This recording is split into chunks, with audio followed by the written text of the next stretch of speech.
And there we go. And once again, Zoomathon, July version 2020. It's my pleasure to welcome David Smith, my coffee buddy. Yes, my coffee. We're early in the morning. He's seen the what I might look like without my coffee early in the morning, and I see he's getting his screen share. There we go. So I am happy to have you, David. Just give us a little bit of your background. Tell us what you're all about, and then you can jump right into your presentation. I'm so happy to have you here. All right. Thank you so much, Dr. Boyd. Thank you, Stan. Thank you, Al, working with Al for the last several months. I am currently a FedEx driver, but I'm also a serial entrepreneur. I've been involved in several businesses. I know the work at home model inside and out. I know the pros and cons of all kinds of different business models. Believe me, if there's a way to try to make money from home, I've probably tried it. And so I know I work with people now as a coach, and I help people find a model that works for them. I help them progress through the steps to have a successful home business.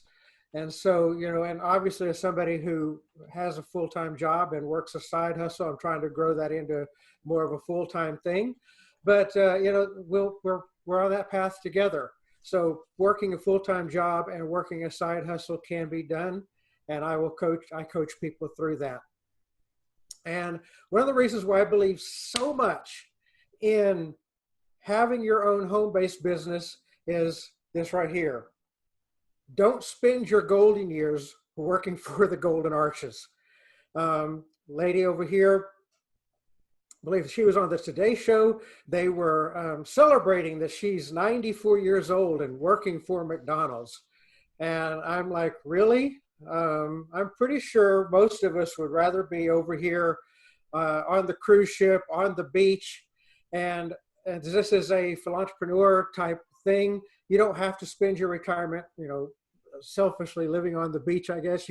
Everybody has a cause inside of them.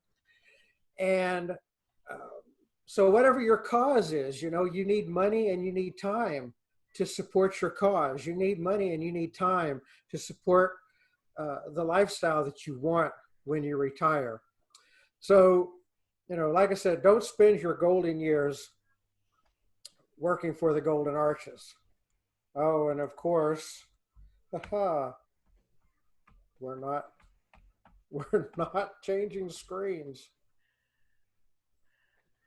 Hold on. Okay, let me see if I can do it this way. Sorry about that. I had this all down earlier. All right. So when I was little, that was right, 1976, I was getting ready to go into the 4th grade. And we were doing back to school shopping. And back then in Oklahoma, we had Sears Roebuck. That was our place to go shop. It's not, it's funny today, Walmart is the place to be. And back then, Walmart was just small, rural, regional stores. And Sears was this behemoth of retail. But, things change, and we got to change along with them. But anyway, in 1976, getting ready to go into 4th grade, doing back to school shopping, I loved going to Sears. It was just a department store, and you could go in, and as just a little kid, I loved going to the toy department and looking at all the different toys that were out, seeing the new games and different things that were there. But I was a huge sports fan as well. And so I would go over to the sporting department and love baseball. So you pick up the glove and just feel that leather, and pick up the bat and give it some swings in the aisle and hope you don't hit people. And this particular night, while we're doing our back to school shopping, I wandered over towards the binoculars. And I picked up those pair of binoculars and I started looking around the store. And I look over there, and that sign said men's clothing. And I looked over here and it said automotive department. And I thought, wow, this is really, really cool. Well, about that time, my mom walks up. She is done with buying back to school clothes and everything. And I said, Mom, you got to look at this. So I picked up the binoculars and I looked off at another sign that said women's clothes. And looked off at another sign and it said garden center. And my mom looked at me and said, are you trying to say that you can't read those signs without the binoculars? And I said, well, of course not. I didn't know any better. No, I can't. I can't. So she's told me to put the binoculars down. And she pointed at a sign. And of course, I couldn't read it. She points at another sign pretty far away. And of course, I couldn't read it. And she goes, great. Looks like we're going to have to go to the optometrist. Now, when I went to the optometrist, I didn't have this kind of eye sign that's over here on the side. I had a typical one. But sure enough, I went to the eye doctor and found out that I needed glasses. And, you know, it's funny. It turns out that I had a vision problem. I didn't know that I had a vision problem. I didn't know there was anything wrong with the way I was seeing. To me, it was perfectly normal.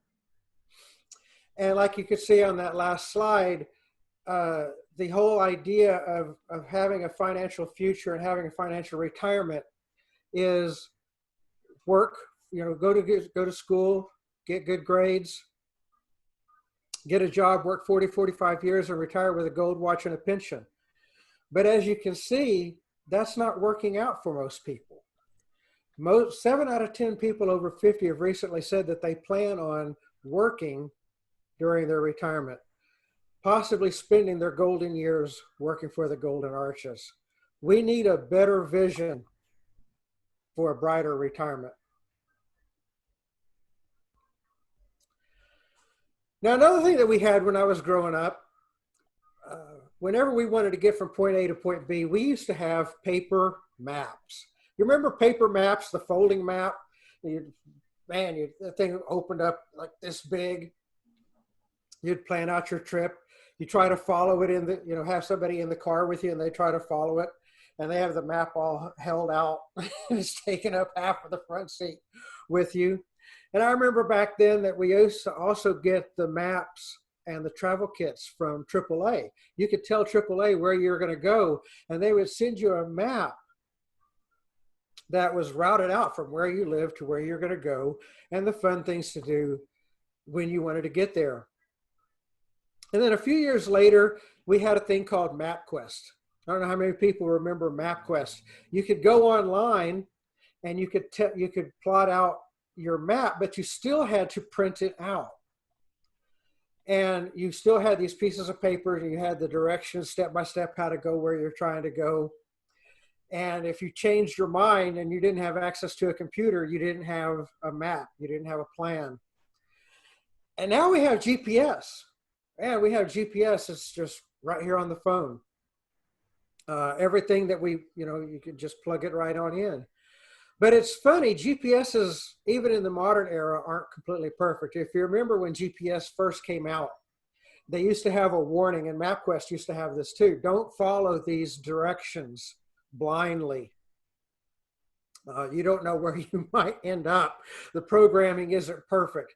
And there were times where the program, stories people tell that they ended up in the middle of a field, or they would go somewhere and a bridge was out, or they would go somewhere and the road was under construction and you couldn't go that way anymore. And that's the way a lot of people's financial plans are right now. There's bridges out and their financial plan has placed them in the middle of the field.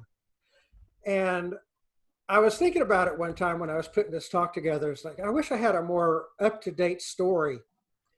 And sure enough, it happened. Back on Mother's Day, I had the opportunity to get some other overtime. As you can imagine, FedEx is pretty busy for holidays. Mother's Day, we're delivering a lot of flowers. And so I volunteered for some overtime to deliver flowers the day before Mother's Day.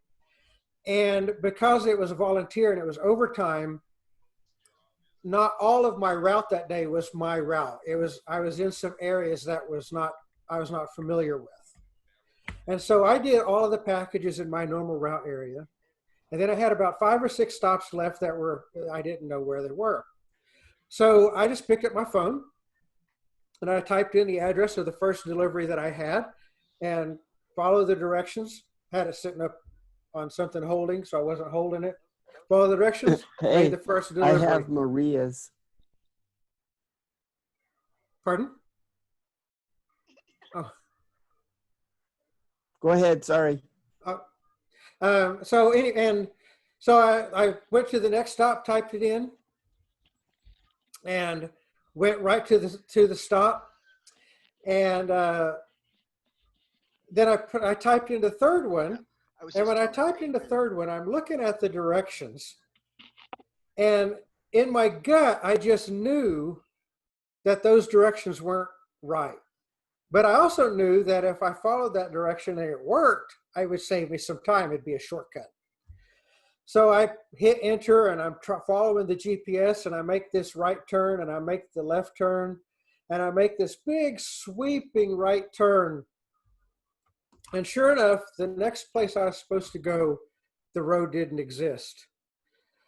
There was about an 8-foot wide sidewalk that Google Maps had interpreted as a road, but it wasn't a road, it was a sidewalk, and there were big yellow concrete barriers in front of it so that you couldn't go down there and cheat even if you wanted to. So, GPS isn't always right, even in the modern era. So I had to turn around, and once I turned around and started going a different way, the GPS corrected and gave me a different plan to get there. And that's the way GPSs work. They work when they have the right program. And when you're trying to get to financial freedom, we have to have the right mindset or the right programs.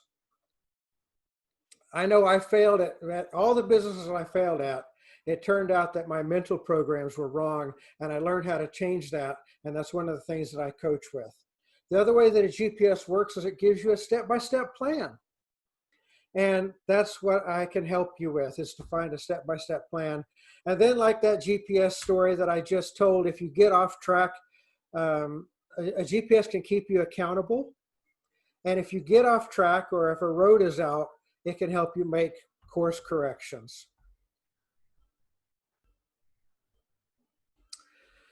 So like I said, I do coaching. And if you want to take a 15-minute coaching call to learn a little bit more about what I do, you can go to davidsmithspeaks.com/calendar, and I will put that in the chat box. But I do have a special for you today. And let me just tell you one last story about Bob and Mary. Bob and Mary, I was on a podcast, and Bob and Mary are a couple of listeners. And I told those same two stories that I just told you about what you need to do to get to financial freedom, how you can have a fun retirement on a cruise ship instead of working for McDonald's. And at the end of this podcast, I made this offer. I've got a free report today that gives you 5 online businesses you can start today that you help you get out of debt and supplement a broken retirement. If you will text the word money to 55444, you'll get that free report. Well, Bob listened to that call to action. And he said, you know what? I've tried those things before, and I just couldn't get them to work. It sounds like a lot of time. It sounds like there's a lot to learn. I don't know if it'll work for me. I'll just go get a job. And so Bob enters into his retirement. He stops job number 1 and goes and gets job number 2 at McDonald's. And working 20, 25 hours a week to barely bring home $1,000 a month after taxes. A couple of years goes by, and we've got this COVID thing under control, and it's safe to go cruising again. And one of Bob's friends comes over and says, Bob, the COVID thing has been handled. Cruising is safe. Let's go sail around the Caribbean for 2 or 3 weeks. And Bob says, man, that sounds like so much fun. But I can't get the time off. The 19-year-old boss that I have at McDonald's won't let me have those 2 weeks off because his friends want those weeks off, so he gave them to them. But man, you have fun on that cruise. Does that sound like the retirement that we all dream of? But let me tell you about Mary. Mary was on, listen to that podcast, and she heard me make that offer. Text money to 55444 and get this free report about 5 online businesses you can start today. And Mary said, you know what? It's risk-free. What do I have to lose? I'll send the text. I'll get the report and see what it says. So she did. She texted money to 55444. The report came to her automatically. She read through some of the business models and she said, wow, I can go shopping for things to buy that I can sell online. I love shopping. I can get paid to shop. So she chose that business model and she got started. And over a period of time, she wanted to know a little bit more, and she got some more information from me about a little bit more details about the business model. And eventually, she even hired me to coach her. And we took her to not only $1,000 a month like Bob was making at McDonald's, but $2,500 a month. And a couple of years later, her friend came to her and said, you know what? This COVID-19 thing has been handled. It's safe to go cruising. Let's go sail around the Caribbean for a couple of weeks. And Mary said, you know what? My online business is on autopilot right now. Going on a cruise sounds great. Bring on those Bahama Mamas. And so if you want that dream retirement, text money to 55444. And as a bonus, I'll send you a 6th way to make money, which is my absolute favorite. And it's the one that I'm working on primarily outside of coaching for right now. And again, thank you so much for your time. Namaste. All right. Thank you so much, David. Are there any questions? Okay, is that Stan? Oh no, that was us giving the applause. That's how we do that on the Zoomathon with our wavy fingers. If you have questions, unmute yourself, and that's how we know there's questions out there and you just say, I have a question. Okay, and take off your screen share, David. All you have to do is click that and